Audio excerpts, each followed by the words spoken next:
Vous voyez ce commentaire? Est-ce que vous le voyez? Eh bien, j'en ai eu plusieurs comme ça.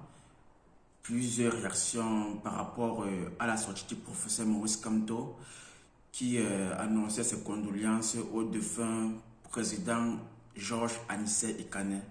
Donc, je vais faire une sortie par rapport à cela dont j'ai nommé non professeur Maurice Kamto. J'ai fait une vidéo par rapport à cela et j'ai eu plusieurs réactions, comme ce que vous voyez là. Mais je préfère réagir par rapport à celle-ci. Donc, je vais la lire à voix haute. Le commentaire dit, je dis, vous pensez que Kamto est King Kong pour se lever et libérer le Cameroun tout seul?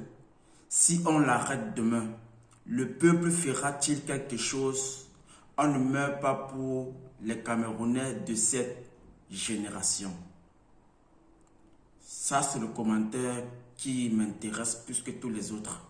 Et avant de répondre à ce commentaire, j'aimerais que nous puissions ensemble décrypter la sortie du professeur Maurice Kamto à l'hommage du président Anissé Ikane. Ils l'ont tué. Ils ont tué le président du Manidem, Georges Anissé Ikane. Depuis ma déclaration du 25 septembre 2025, faite sur la base de la résolution du Conseil national du MRC du 6 septembre 2025, par laquelle il était laissé à chaque électeur la liberté de voter en son âme et conscience pour un candidat de l'opposition de son choix, je m'étais imposé le silence, car notre parti était et demeure à ce jour dirigé par le président national par intérim, M. Mamadou Yacouba Mota. J'ai repris la parole le 17 octobre face à la gravité des premières violences post-électorales pour exhorter à la retenue, à l'esprit de discernement, au respect de la vie humaine et du verdict des urnes. La tragédie du moment présent m'impose de prendre à nouveau la parole. Simple militant que je suis de mon parti, après la concertation d'usage, en raison des liens qui se sont tissés entre le président Anissé Ikane et nous, dans la perspective de l'élection présidentielle. Ok, je préfère d'abord réagir par rapport à cette première partie, parce que ça introduit ma réaction sur la vidéo précédente. Le professeur Maurice Kamto dit, pauvre militant que je suis de mon parti. C'est vrai.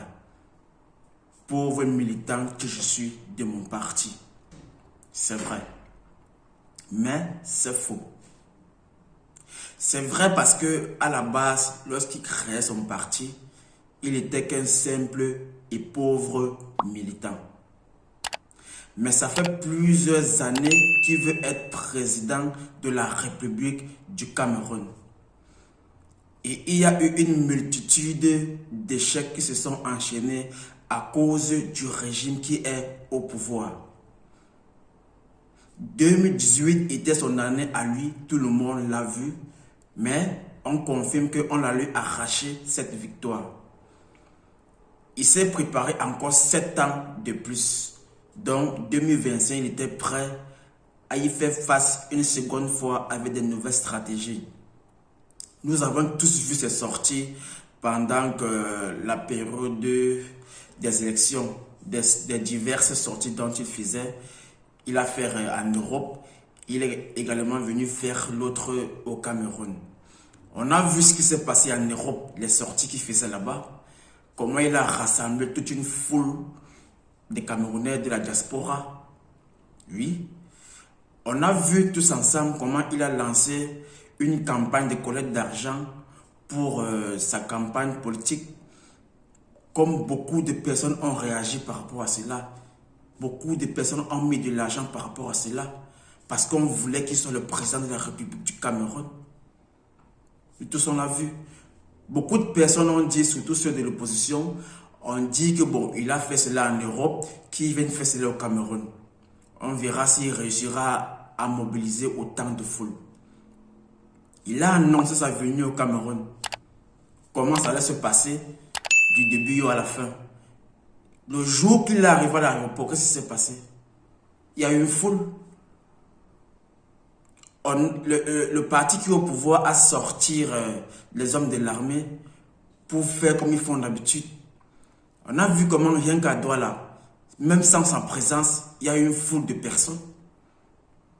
Mais le parti au pouvoir a empêché qu'il puisse avoir une connexion entre le professeur Maurice Kamto et le peuple camerounais qui le soutenait ou qui le soutiennent. Ok, le parti au pouvoir a fait ce qu'il a fait. Au niveau de Yaoundé, il est parti à Yaoundé. Qu'est-ce qui s'est passé là-bas? Il y a une foule de personnes qui l'a encerclé son véhicule.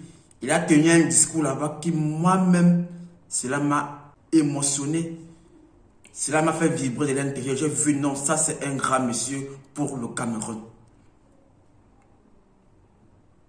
Vous comprenez? Alors, un monsieur qui est capable de rassembler autant de personnes partout où il se trouve, un monsieur qui a une vision dont tout le peuple se retrouve dedans, après des années qu'il a pu travailler cela, il ne doit pas dire pauvre militant que je suis. Il ne doit pas dire pauvre militant que je suis. Parce que son parti est maintenant plus qu'un parti. Tout le peuple camerounais se retrouve dans son parti politique, le MRC. Et le Cameroun tout entier le veut en tant que président de la République de ce pays-là. Alors dire pauvre militant que je suis, pour moi c'est diminuer sa force. Pour moi c'est diminuer sa puissance. C'est normal. Il est modeste. Il ne montre pas qu'il a les épaules qui sont grandes. Il veut être respectueux envers tout le monde. Ça, je peux comprendre.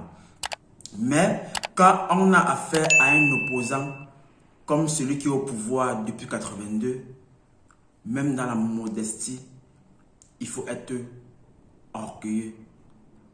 Quand on a affaire à un parti comme le RDPC qui est au pouvoir depuis 82, même dans le respect, cela doit être mutuel. C'est très important. Donc, sa phrase « pauvre militant que je suis », pour moi, c'est trop de modestie. Vu la responsabilité qui était devant lui, il devait être plus rigoureux. Il devait être plus prompt. Il devait montrer aux Camerounais et ceux qui sont contre lui que le Cameroun, c'est lui. Et les Camerounais seront avec lui. Parce qu'on lui a démontré à chaque sortie qu'il a faite et on continue toujours de lui démontrer cela. Première réaction, on poursuit la vidéo.